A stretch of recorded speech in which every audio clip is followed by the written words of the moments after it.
Good afternoon, Gossip Talk Shows family. It's Nomsa here at Gossip Talk Shows. Find your own voice, lead from within. So, if it is your first time here at Gossip Talk Shows, we talk about how we help our audience find their own voice, lead from within, finding your voice in every area of your life. So the topic today, sorry guys, I didn't mean to ignore you, Shireen. I'm with Shireen today, guys. Hi, That's Shireen. okay. I was already in my own little world for a minute. I wasn't totally present. So I'm present now. So thank you. How's everything?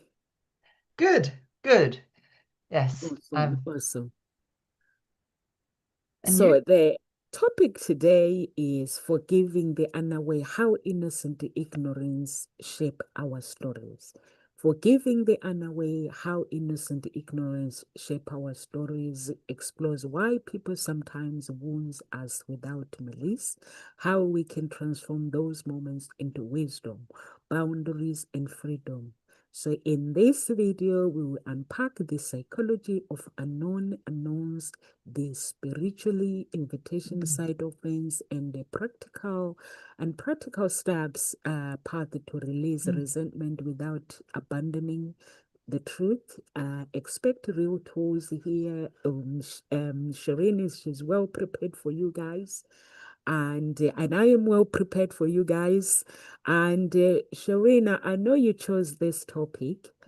Would you like to share with our audience what was the motivation behind the topic, please? I would love to. I would love to. Yeah. So really, when I was really exploring the topic, what had happened over the week, I'd had a client use a phrase to me, which was this the idea of an innocent ignorance. And it was done in a space where she was kind of really understanding or connecting deeply to the fact that her mother had learnt scripts, right? Stories, scripts from their own childhood that has was now impacting her. So it's kind of like a generational thing.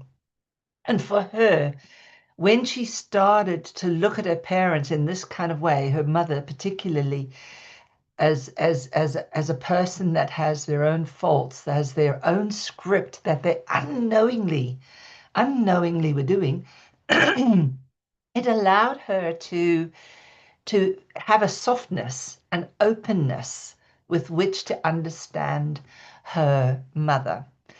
And that kind of allowed her to kind of see things from a very, very, very different perspective and was able to really bring that love that she felt for her mum to come through and hold and connect with her mum in another way. So that was really what was clicking for me when she was talking about it, because it's interesting because we always often when we in the blame mode, we think people do what they're doing is always intentional, right? But often, most of us, actually, we do most of our actions out of awareness and we are not aware. So we are technically innocent. And if we have no awareness of the whole problem, then we are actually, we're innocent and we're ignorant of it because we have this non-awareness. So this was really where I was kind of thinking, and how does this affect our relationships with our partners? How does this affect our relationships with ourselves? And how does this, how do we counteract this? So a lot of my work is done with the childhood wounds, right? The inner child wounds, and we carry all of these inner child wounds. And when we go into relationships, we're still carrying those wounds. Most of the time, when we start in a relationship, because we're happy and we're excited, we don't show these wounds. But later on, when our mood changes slightly and we go into a settling phase, these wounds start to come up. And they come up because we haven't really understood them, and we can't really, so if we don't understand them, we can't do anything about them. So when I started thinking more in this, so many times my clients will say, but they knew, they knew, they knew. I can be really honest with you. Many people just don't know. They really are. They're both ignorant and innocent, because if you don't know, you just don't know, right? And so this was what was going on for me when I was hearing her. But what was really amazing was she said to me, which when she found out, and she said, "Ah, I realized this, my mum was a product of her conditioning, right? She was a product of her conditioning, and there was a situation which was really involving her son and the way her son was behaving. And the mother had gone into a pattern that she used to do to her.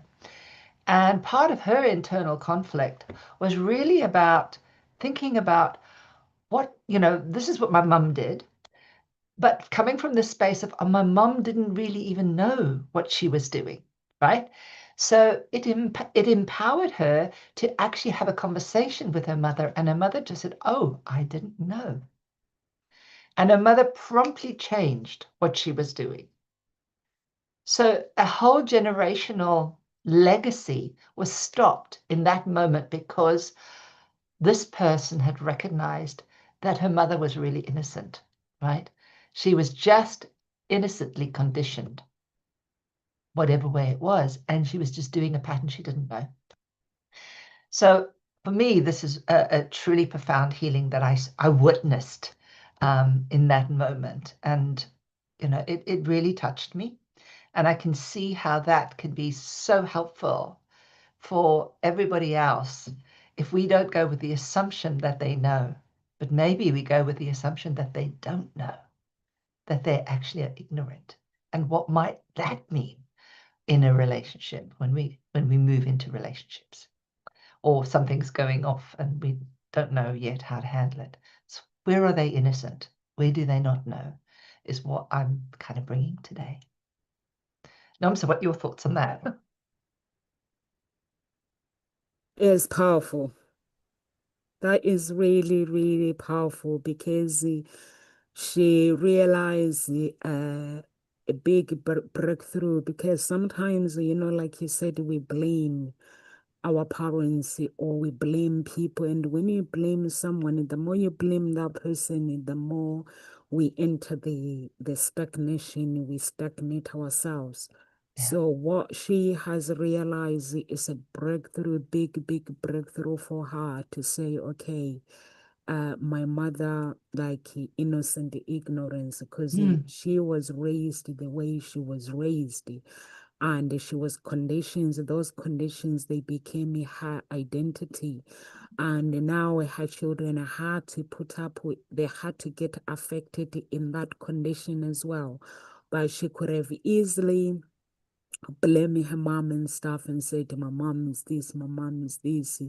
But she didn't. She must have taken her time to actually realize that actually that's innocent ignorance. And for me as well, I have realized that sometimes um, when I was talking to social services, the woman, when she was talking to me, I said to her, all of this that is going on is actually making me realize that sometimes people are very, very ignorant. Um, okay, the United Kingdom have set up a system for us to use it for important things, like when Mm. children are truly, truly have problems. So I said to her, this person, if they had any doubt whatsoever, because when she was describing, it sounded like someone that who knows me, but they make up stories. I said they should have actually spoken to me Mm. instead of being ignorant and assuming that this is what is going on. And I've realized that I said to her, I'm just not going to waste time with this. It's not worth it for me because I know who I am. I said to her, I actually, even on social media, these people see me with my children traveling, filming. So it kind of does not make sense.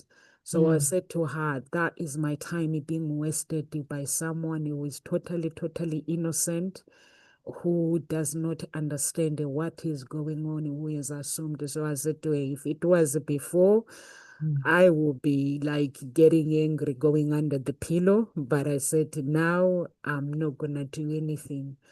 And this, your client of yours, that really by finding that mm, and realization to say, you know what, my mom, she was conditioned by that condition, how she was mm. raised. And normally it's the Holy Spirit that actually reveals that. I'm Yeah. surprised at how she actually found that breakthrough, like to say, you know what, because it's a big breakthrough to Massive. say, yeah, it's just big for someone to have that thought to say, you know what, she was conditioned. I'm not going to blame or go in a place, I have to go in a place of forgiveness. So she forgives herself, or she forgives her mom, and it means she's moving on. We're opening doors that were shut through that conditioning, that the attachment from her mom. So it means she's ready. I'm excited about her discovery. What else is she going to discover? I'm just so excited for her, Shireen. So I hope she discovers more, and I hope she finds that she opens those gates that were shut through that the story of her mom, because it's just an amazing, powerful story. Mm. Yeah, it was truly amazing. And I mean, for me, just because as a conscious pregnancy coach, it's really about what is a mother bringing to her child? How do we undo the legacy, right? Or how do we create something new so that our child lives in a space that's open and welcoming and safe? And how do we do that? And how do we counteract? How with gentleness do we bring awareness to that person that is ignorant, right? And innocent. So there's something about that that's really important. And I think what was so helpful for her was for her to truly grasp that this parent loved her no matter what. And they loved her through the limits of that awareness, right? That they were doing the very best that they could with whatever they had. And she didn't discount that. She actually actively brought that forward in the forefront and left the other stuff behind so she could walk from that space. For me, that's a really powerful, powerful space.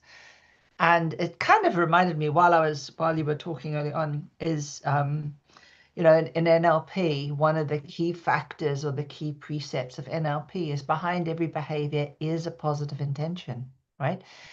And if we can truly stand in that place of really going, yes, this person's screaming, shouting, doing whatever they're doing, but what's the intention? If we can really focus purely on the intention, now that doesn't mean to say that the behavior is perfect, right? We're not disclosing that people can't just do things that they want. But what we need is to really, truly understand the intention, because when we get to the intention, we soften, we move towards, right? Instead of moving away, right?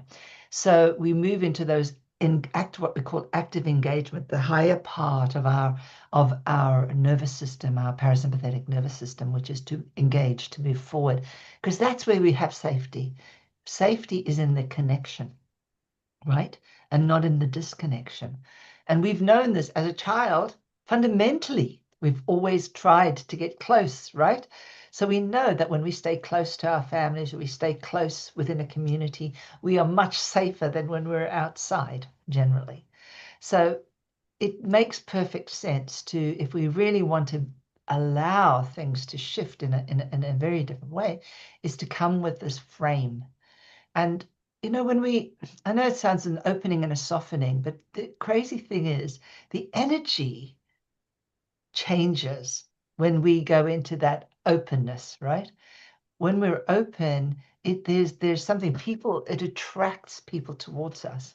It attracts happiness. It attracts all sorts of other beautiful stuff that comes towards us. So the most important thing is to recognize that we have all these patterns that come from our preconditioning, which if you're moving into a relationship is going to impact the relationship. you know, what do you do? Paying attention to your little patterns, which is, do you go into arguing? Do you withdraw? Do you try to fix? Do you seek to control? It's really about looking at all of those things and going, right, right. This is a pattern. This is part of my conditioning. And how is this, what is the behavior? What's behind this behavior? What's the positive intention behind this behavior?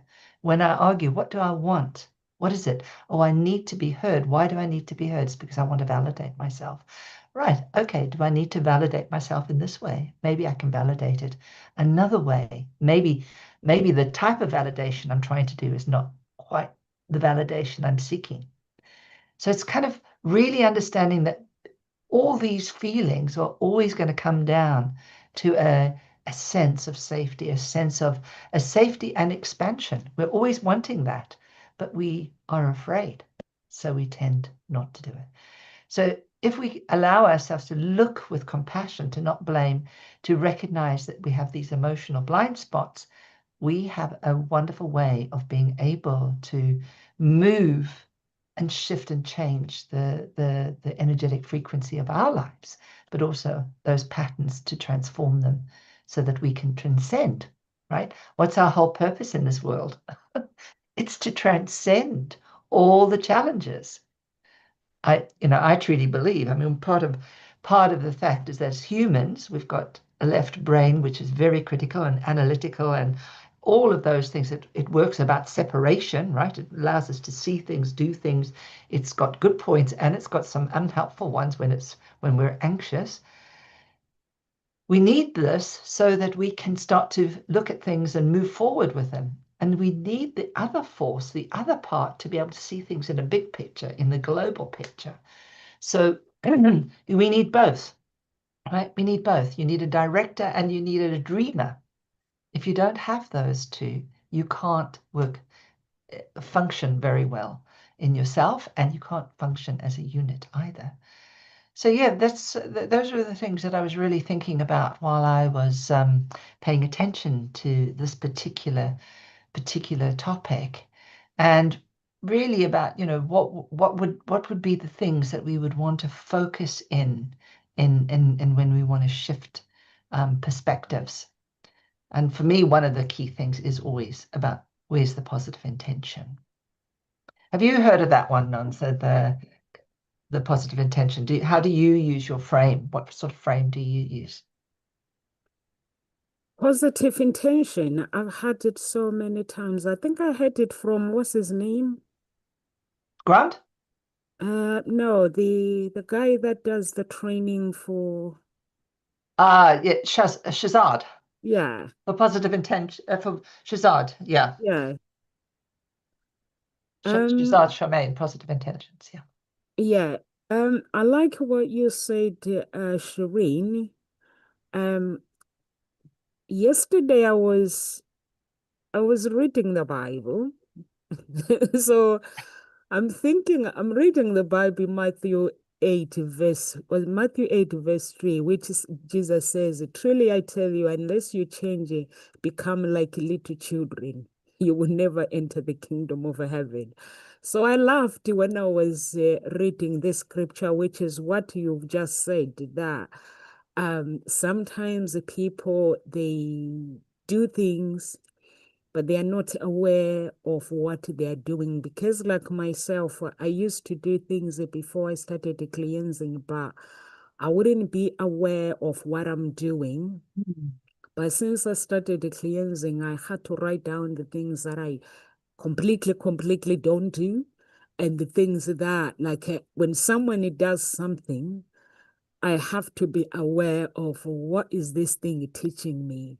How do I actually react on this thing? And when I was reading the scripture, and I was like when you say the our left heart has a critical place where it will criticize things and stuff. So I was like, sometimes when we are around people, sometimes we can see good or we can see bad or we can criticize. And I look at myself, there are places where I have had to walk with people that I have had to, when someone says, don't talk to that person. So I'm like, why shouldn't I talk to them? Mm. So they will tell me that because they are this, telling me negative things. But I don't listen anyway. So I'll go and introduce myself and talk to the person. And I find that person, for me to go and talk to them, there's a specific blessings that has been prepared for that shows up later, but it comes up because of what they have done for me. And I ask myself, what if I have judged this person as I've been told not to talk to them?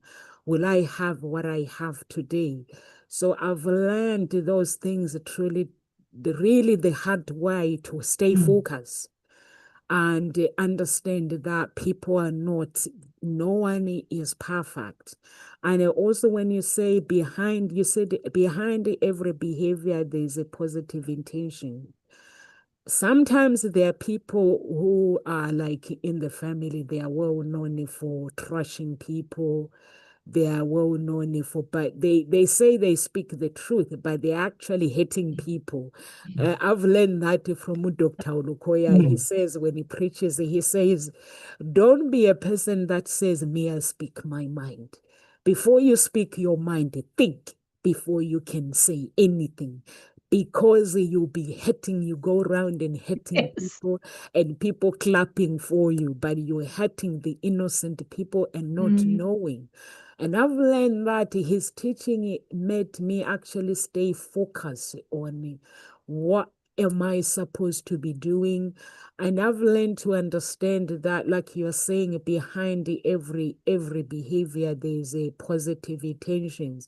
So when sometimes someone act really bad towards me, I've learned to watch and say, what is the behavior that is actually driving this force? Because there's something that drives it.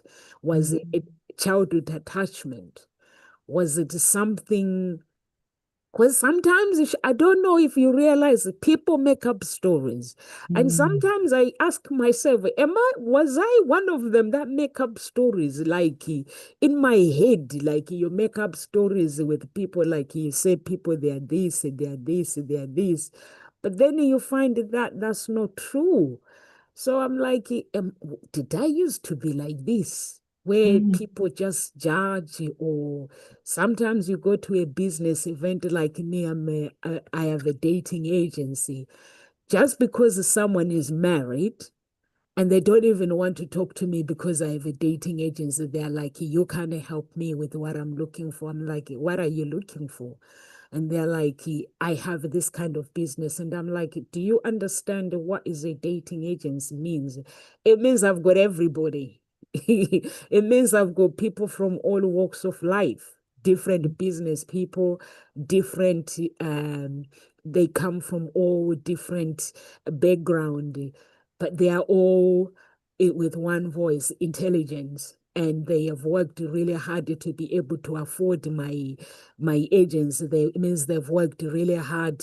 They have, if someone is able to pay the money that I charge, I'm like, they've worked so hard and they have money. They are ready to take their life to the next level.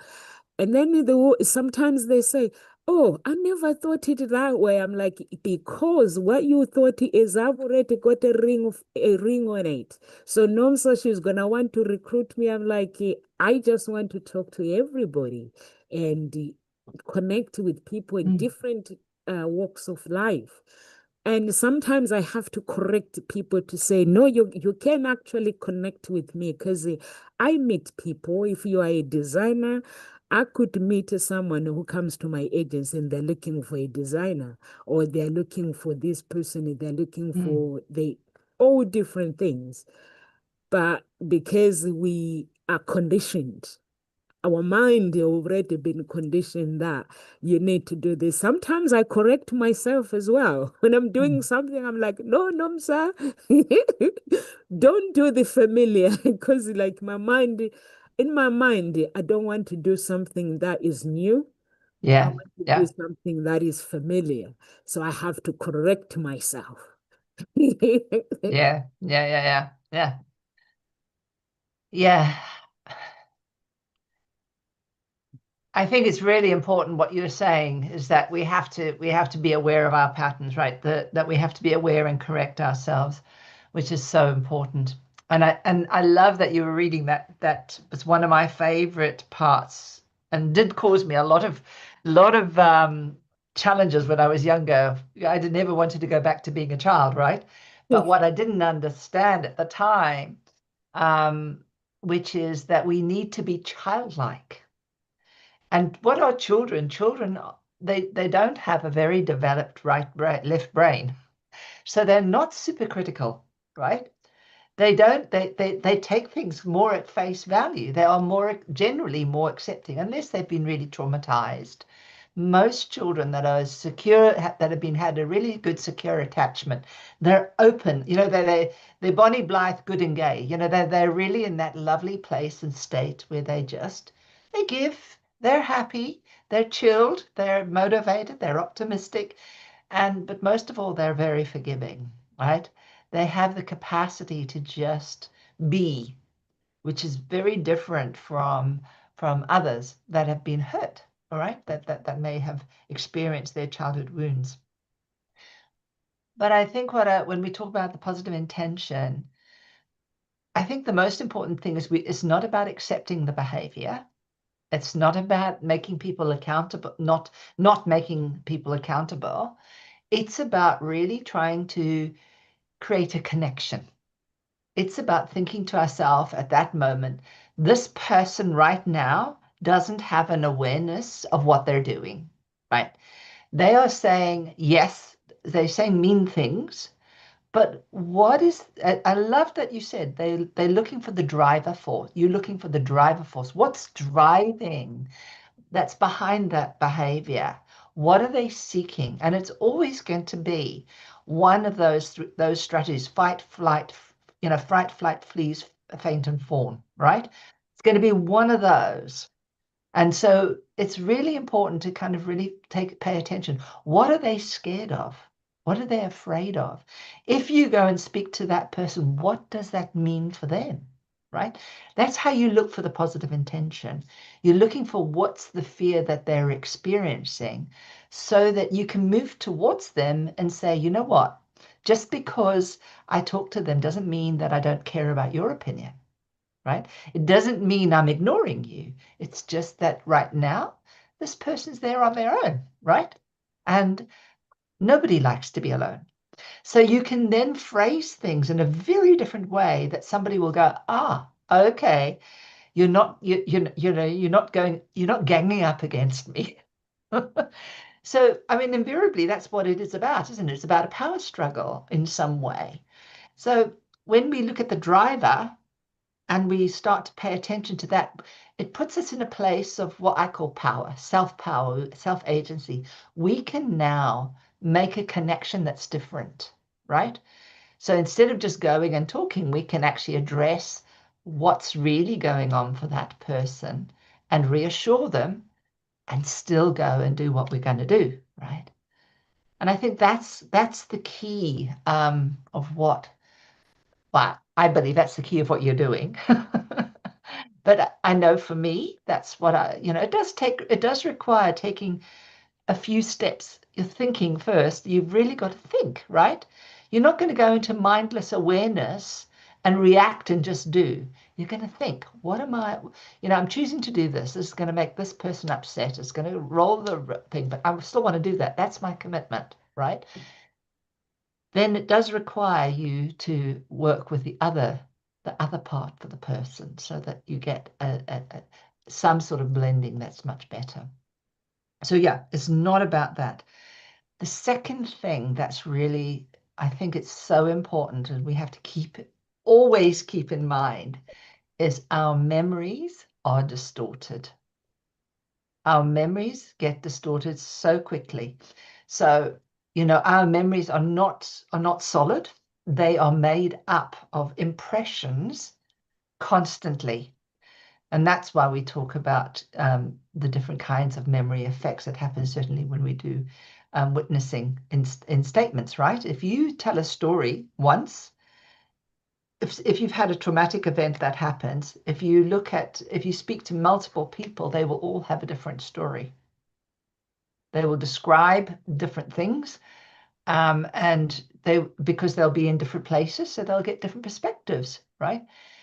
But if they tell that story a second time and a third time and a fourth time, that story changes because the interim time information feeds in, and so that story now has a whole new flavor. So all memories change. And so even though we may remember things from way back, we often don't have the full story. We've got some of the story, and we've carried the energy or the emotional imprint that's driving the feeling or the behavior, which is outside our awareness. So you can see why, where parents can make these massive mistakes and children can make massive mistakes in misinterpreting what's going on, because parents don't know what they're doing, right? They just know they love their child, but they're not aware of the pattern. And so and then children experience it, but they also have a memory that gets distorted as they grow. So the whole story, the whole legacy story gets changed. So it's important to kind of just recognize that every day starts anew. Every memory starts anew. And it's the memory you want to hold from moment to moment rather than going back in time. So it seems to me that, one of the key things when we think about that phrase, or that part in the Bible, Matthew, which is become like little children, it's to become childlike. To become childlike in that capacity, to be able to not hold the story, because children can move from one thing to the next and they can forget, right? They can forget so easy, and they cry 1 minute and they're happy the next, and they go up and down and they just completely forget. So we need to do that. We need to forget things that we need to forget and try and work to remember the things that are really important, that gives us that sense of calmness and connectiveness, and that sense of, well, if they were innocent, what would it be? Well, if they were innocent, I can forgive them. If they were innocent, I can have a new connection. I can have a new way. So these are the things that are really important. And so when we start to shift and change those things, we can begin to form the new relationships that we want to create, and particularly for dating, right? Particularly for dating, I think it's so appropriate that we have some clarity about these things. And I know that Namsa, you do a lot of really deep work when it comes to choosing a good partner. So maybe speak a little more Yeah, into that. yeah, I think yesterday when I read that scripture, because I've read it before, but I think I paid it so much attention. I don't know, there's a TV series called The Chosen. I don't know if you've seen it. Yes, Have I you have. seen it? Yeah, The Chosen. I watched The Chosen. So then I listened to The Chosen, and then I went to the scripture. So I just focused and I was like, this scripture is so powerful because, like you are saying, Shireen, a child does not analyze the problems. They move on very, very quickly and they forgive. To them, they are innocent. What you tell them, they believe it. they don't have time to doubt whatever or to they trust. So I was Mm. like, we spend time analyzing nonsense in our head.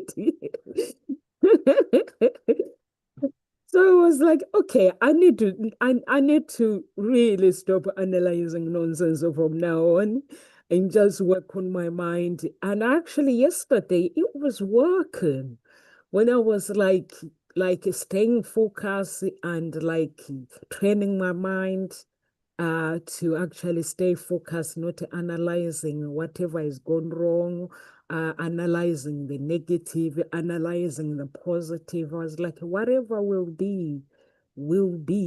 So I need to analyze the things that actually I want. What do I want God to do in my life? What do I want to do in my life, like life wise, personal business? What do I want to do? Actually, I don't need to analyze. I was like, I was troubled with this scripture all day. I didn't know you were preparing this topic here as well. I was like children. I was like, we spend so much time. It's either we are hating each other, we are like we say things that upset each other, but we don't really love one another. And I was like, when he says, if you're not like, if you don't really stay focused, be like little children, you won't be able to see the kingdom of God. And I was like, that's why we have to ask for forgiveness every single day.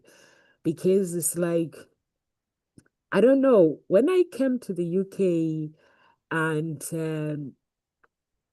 like there's things that were happening in my family. So, and then and this spirit is of sacrifice, when I started looking at it one day, because my mom, she's a pastor, and then I spoke to her.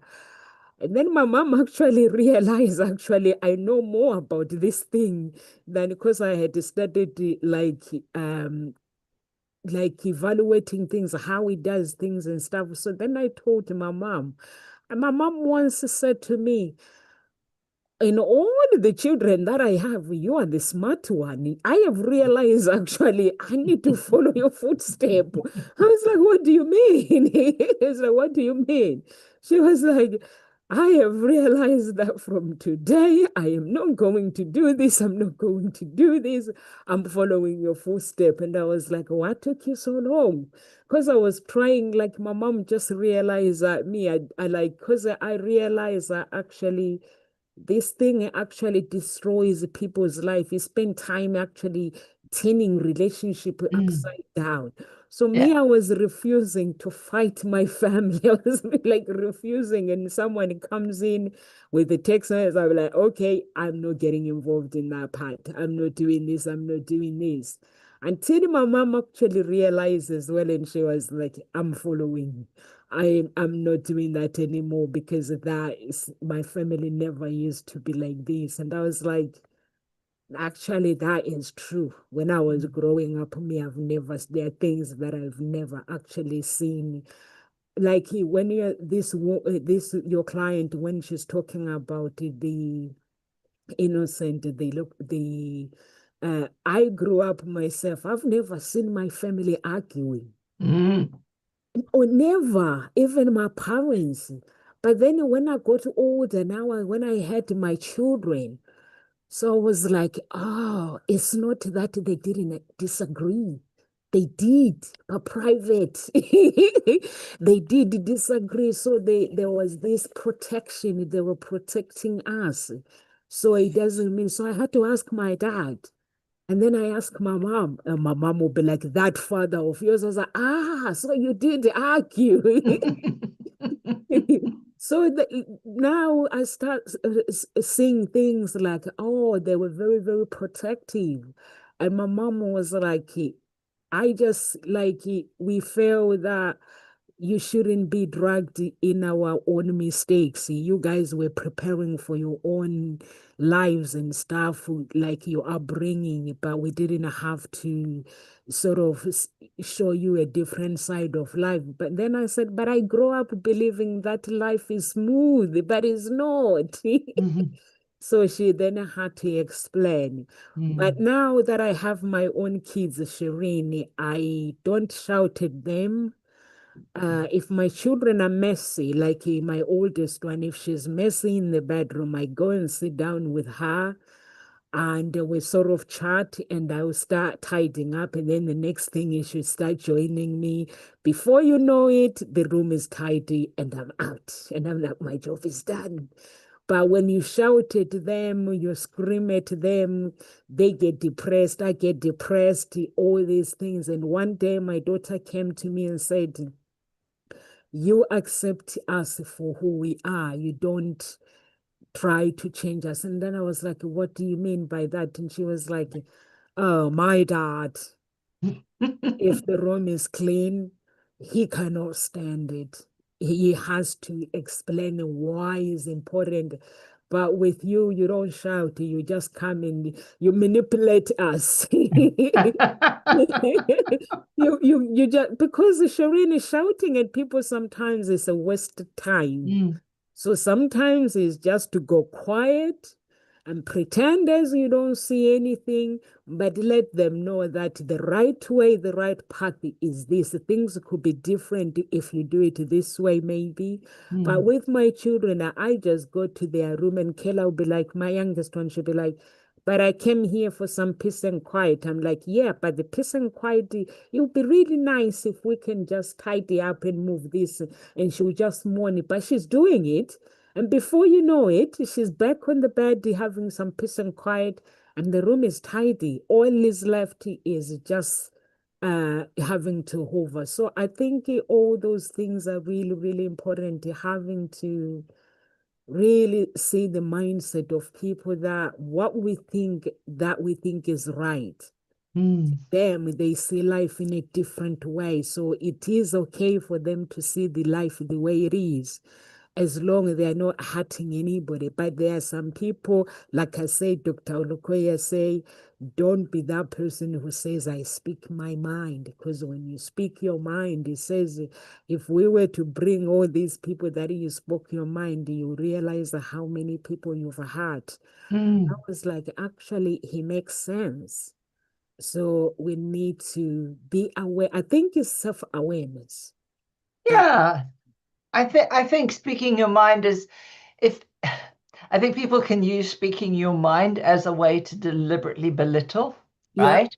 Instead of really looking at it and saying, I'm speaking my mind in order to really help, right? But if the motivation is not from that space, then shut up, right? Because you're not speaking your mic, you're speaking your opinion, and yes, your opinion is based on your own stuff, not yeah, not on anybody else's stuff.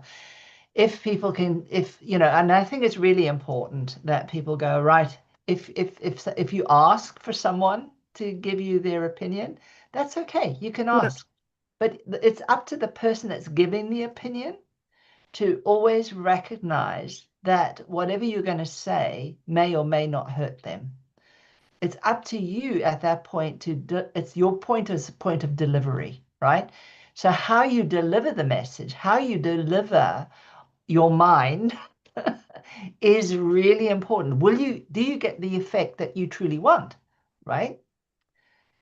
And that's the thing that you really need to pay attention to. So how do we become mindful of speaking our mind? How do we do that?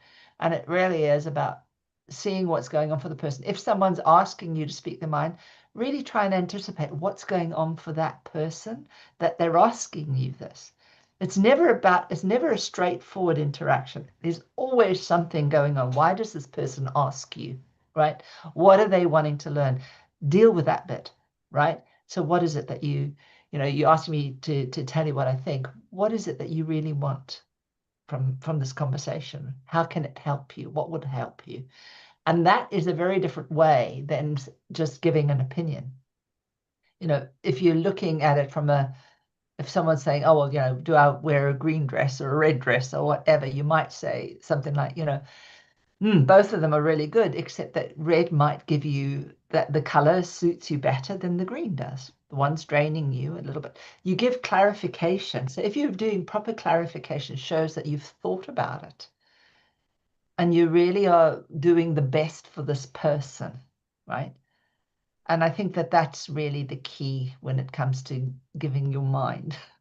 Really be aware. Are you trying to do it from source? Or are you just doing it from a reaction, which is really not going to probably hurt the person that you're interacting with? And I think that that's the key. What you were saying there, Nomsa, is that we have to, you have to think. You have to think what's going on here right now. And the most important thing is connect. Just ask the question right at that moment. What would love have me do here? What would love have me do here? What would God want me to say here? Right? A good and benevolent and loving God. What would that God want me to say to this human so that I uplift them? Right? That's the greatest gift you can give another human being. So it's so important to pay attention to those kinds of ways of thinking when you're thinking, I'm giving my opinion. Please be really careful of how you're giving it and what's going on for you. If you're calm and you're really relaxed and you're really truthful from a different place, your words will never hurt another human being. That it'll resonate for them and they'll hear it, but they'll hear it kindly, which is important. Be good, be kind, right? And be present. One of the ways I was just going to just go back and to recap quickly where emotional ignorance shows up in relationships are all these kind of behaviors like emotional avoidance. So one of the things is where people have grown up in families where emotions were not well received. They might shut away, they might push away, they might reject you. And one of the key things to really help them is to try and encourage emotional connection. So create a safety environment so that people will come to them and see that you're not judging them. You'll use a lot of gentleness. Some people have learned that it's over caretaking, right? So a lot of women learn that the role is that they are the caretakers, right? Mistakenly thinking they have to care completely and care for everyone and then they neglect themselves. So it's really about being aware of that innocence of, hey, we need to be aware of where are we leaving ourselves out of the equation. You may find people have this control in order to protect. So a lot of mothers and fathers sometimes tend to over control, and they're doing it as a protective mechanism. So, it can be quite useful then for people to kind of recognize that actually control that's being held like that isn't really good. Control that's held like that is much more supportive and self-sustaining. Fear of intimacy, certainly in relationships. I think in dating, that can be quite a big one. A fear of truly being intimate, right? Opening one's heart, opening people to see their soul. That can be a really hard, difficult part in relationships. So this is where, how ignorant innocence can show up. And in gender roles, inherited gender roles. And that's a very biggie, where all our beliefs about as a woman and a man, what are we supposed to or not supposed to do? Where, should we have, who takes the most responsibilities in a relationship? All of these things, these things have to be kind of looked at from a whole different way and see, okay, so you might believe that this is the man's job. Well, do you really think so? Is that really true? We're both intelligent enough. We both could do these things together. That would be more useful. So looking for fairness, looking for ways in where you can both share more equally is important in that. So yeah, I'm looking time is now 2:00. So just thinking about that. Is there anything else? Is there anything there that resonated for you? I think the other thing that is important is inviting mutual accountability as well, Yeah, um, definitely. and honoring grief for what won't be. I think that's important. And also what you have said, Shireen, about the culture and everything that people say, conditioning where they say husband, the gender roles. I have had questions with my mama asking them because, like in Africa, we have different cultures and stuff. And I asked her, who created this culture? And she's like, I have no clue. And I was like, okay, so I'm not going to follow this culture that you guys don't know about. Mm. What I'm going to do in my relationship, I think in a relationship, it's important for every new relationship to actually create it as be based on those two people, not what you know, because that character, people have different characters, they have different ones and things like that. So for Mm. me, it's always take time to get to know people. That's Mm. important. Don't Yeah. assume, don't assume that you are not enough because you are enough, and don't assume that that person like this and all these things. Just get to know them each and every day, asking questions and going through forgiveness if it needs forgiveness, and forgiving yourself at the same time, and just living a life like today is your last day. That's Yeah. what I can advise you guys. Yeah. Yeah, like children, children, they are blessed. Yeah. Yeah. So Absolutely. that's my thing that I leave for you today, word of encouragement, that live your life as today is your Mm. last day, and don't hold any grudge with anybody. Love, if people don't want you, you move on. Yeah. Grace, love and grace. Yeah. And if you guys are watching us from YouTube, please do subscribe and share the video, or LinkedIn, subscribe and share the video. Mm. YouTube, Facebook, please do join our group. We have two groups, Ngosi Talk Shows and Unique Billionaire Mindset.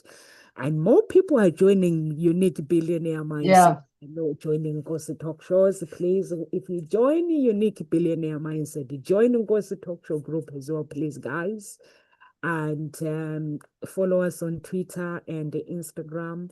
And please do check out Shireen as well. If you need coaching, you can contact Shireen direct. Or if she doesn't respond, you can contact me, or you can go to the website. It's www.hseia.coach.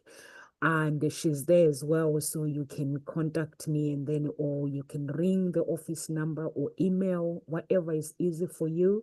And then I'll get her on speed dial for you. Mm. She's a very, very, how many qualifications do you have, Shireen? I get confused. Enough. Enough. She cannot get employed, guys. She's good self-employed. She's got more than qualifications. When a company looks at her CV, they'll be like, you're more than qualified. They'll be like, you should be telling us what to do.